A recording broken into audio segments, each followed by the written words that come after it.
The thing that visited you last night knew your grandmother's voice perfectly. Because it had been studying her for every year she was alive. It knew the song she used to sing over your crib. It knew the way she laughed. It knew the pet name only she ever called you. And when you felt that familiar warmth fill your bedroom at 2 in the morning, every cell in your body believed she had come back. You wept. You whispered her name. You told your family the next day that Grandma visited you, and it brought you peace and beautiful comfort. But the Bible says something about that experience that will shake the ground beneath your feet. What visited you was not your grandmother at all. It was a familiar spirit. And the reason it felt so real is because that is exactly what familiar spirits are designed by darkness to do. They are called familiar because they are familiar with the dead. They observed your loved one for years. They cataloged every habit, every phrase, every gesture. And when your grandmother died and left this world, that spirit did not leave with her. It stayed. It waited. And it came looking for you. I know this is difficult to hear. I know that everything inside you wants to believe it was really her. But love without truth is not love. And the most loving thing I can do for you right now is open the scriptures and show you what God says about the dead and the living. Let us begin with the clearest command. Deuteronomy chapter 18 verses 10 through 12. God is speaking to Israel before they enter the promised land of Canaan. He says, "There shall not be found among you anyone who practices divination, or a soothsayer, or one who interprets omens, or a sorcerer, or a spiritist." Then he says, "or one who conjures spells, or a medium, or one who calls up the dead." That final phrase is the one that matters most. God specifically names the act of communicating with the dead. He does not call it a gift. He does not call it a blessing or comfort. He calls it an abomination. Verse 12 says, "For all who do these things are an abomination to the Lord your God." The word means utterly detestable. God does not use that word lightly. He reserves it for the things that are most offensive to his holiness. Communicating with the dead is in that category. Now, why would God forbid something so harshly if it were just harmless grief? Why would he call it an abomination if nothing real was happening? Because something real is happening. But the real thing happening is not your dead loved one returning. The real thing happening is a demonic spirit impersonating them. Leviticus chapter 19 verse 31 says, "Do not turn to mediums or seek out spiritists, for you will be defiled by them. I am the Lord." The word defiled means contaminated, made spiritually unclean, and open to darkness. God says contact with familiar spirits does not comfort you. It contaminates you spiritually. Leviticus chapter 20 verse 6 says, "If a person turns to mediums and familiar spirits, I will set my face against that person and cut them off." God does not say, "I will gently correct them." He says, "I will set my face against them." That means active divine opposition to everyone who participates in it. These are not obscure verses hidden in forgotten corners of the Bible. These are direct commands from God repeated multiple times throughout the law with severe consequences attached. Now let us look at the most famous biblical example of someone who consulted the dead. 1 Samuel chapter 28. The tragic story of King Saul. Saul was desperate. The Philistines had gathered for war. Samuel the prophet was dead. And God had stopped answering Saul through dreams, prophets, or the priestly Urim. So Saul did the one thing God had explicitly forbidden. He disguised himself and went to a medium at Endor and asked her to call up Samuel. The woman performed her ritual. And something appeared.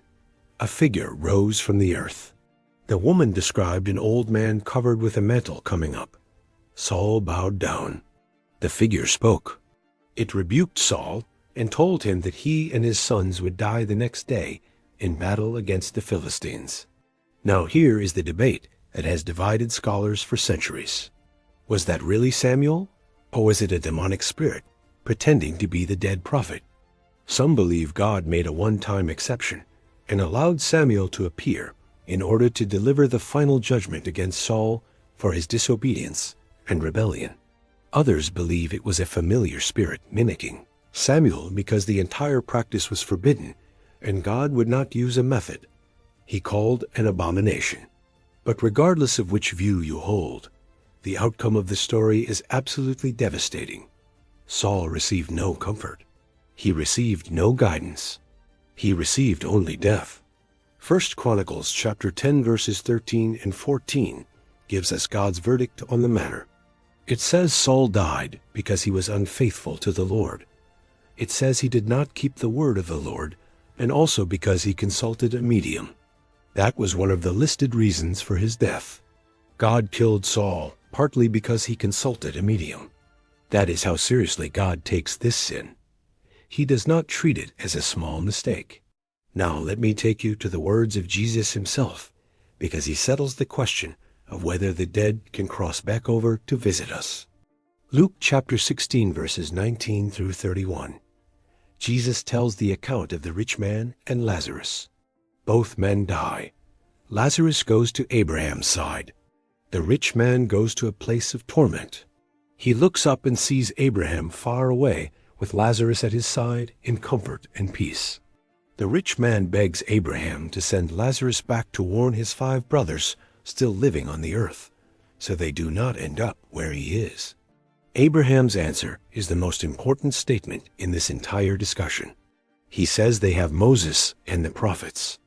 Let them hear them and believe. The rich man pushes back. He says, "No, Father Abraham, but if someone goes to them from the dead, they will repent. Surely they will listen then." Abraham shuts the door completely. He says if they do not hear Moses and the prophets, neither will they be persuaded though one rise from the dead. Jesus is revealing a fixed spiritual law. The dead do not come back. There is a great gulf fixed between the living and the dead forever.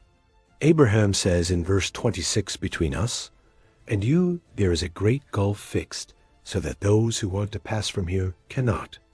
Neither can those from there pass to us." The dead cannot cross back to the land of the living. God has fixed a boundary that cannot be broken. Your grandmother did not cross that gulf. Your father did not cross that gulf. Your child who passed did not cross that gulf to visit you. They are held in the hands of God. They are at rest if they died in Christ. And they are not wandering the hallways of your house. 2 Corinthians chapter 5 verse 8 says to be absent from the body is to be present with the Lord. Not present in your bedroom at night? When a believer dies, they go immediately into the presence of Jesus. They do not linger on earth. They do not roam. They do not haunt. Philippians chapter 1 verse 23 says Paul desired to depart and be with Christ, which is far better. Departure means permanent relocation into the presence of God. If your loved one is with Christ, they are in a place of such overwhelming glory that they would never choose to leave it and return to this earth. Heaven is not a waiting room. It is the throne room of God, and no soul that has entered into that joy would abandon it for your hallway. So if the dead cannot come back, and God forbids communication with them, then what exactly is happening when people see, hear, or feel dead loved ones? The answer is familiar spirits. Demonic entities that have studied human beings for thousands of years and have perfected the art of impersonation and spiritual counterfeiting. They know what your mother sounded like because they heard her speak for 60 years. They watched her from the shadows. They memorized every detail of her life. They know the lullaby she sang because they were in the room when she sang it. Demons do not need an invitation to observe human life. And when she died, they kept all of that information. They stored it. They waited for the moment when your grief made you weak and desperate enough. Then they showed up wearing her face, speaking her words, carrying her scent. And you opened your heart to something that God commanded you to never receive. This is why God forbids it so forcefully. Not because he is cruel, not because he wants to steal your comfort, but because he is protecting you. A familiar spirit does not come to comfort you. It comes to create a spiritual connection between you and the demonic realm, using your grief as the doorway. Once you accept its presence, once you welcome its visits, once you begin seeking more contact, you have opened a door that becomes very difficult to close. That door leads to oppression, confusion, nightmares, spiritual heaviness, anxiety, and a slow drift away from the voice of the Holy Spirit into the voice of darkness. Isaiah chapter 8, verse 19 says, when someone tells you to consult mediums and spiritists who whisper and mutter, should not a people inquire of their God? Then the prophet asks the most piercing question in all of Scripture regarding this subject. Why consult the dead on behalf of the living? Why seek the dead? God is saying, you have me. You have my word. You have my spirit. You have access to the throne room of heaven through prayer and faith. Why would you turn to the dead when the living God is right here, ready to speak, ready to comfort, ready to guide, ready to hold you? The Holy Spirit is called the Comforter. John chapter 14, verse 26 says, the Father will send the Comforter, the Holy Spirit, in my name to you. You do not need a ghost to comfort you. You have the Spirit of the living God who knows your grief deeper than any human being ever could. He collects your tears. Psalm 56, verse 8 says, you number my wanderings, and you put my tears into your bottle. God himself holds your sorrow. He walks with you through the valley of the shadow of death. Psalm 23 says, even there, his rod and his staff comfort you every single step. You do not need a visitation from the dead. You need a visitation from the living Christ, who conquered death and holds the keys of all, death and Hades. Revelation chapter 1, verse 18 says, I am he who lives. I was dead, and behold, I am alive forevermore. And I have the keys of Hades and death. Jesus alone holds the authority over the realm of the dead. No spirit can cross that boundary without his permission, and he has forbidden it for your safety. So what should you do if you have experienced these visitations? First, do not be ashamed. Grief makes us vulnerable, and the enemy exploits vulnerability without mercy. But now that you know the truth, renounce every contact. Speak out loud and say, I reject every familiar spirit that has impersonated my loved one. Close that door in the name of Jesus. Cancel every agreement you unknowingly made. Ask the Holy Spirit to cleanse your home and your heart completely, and then grieve with hope.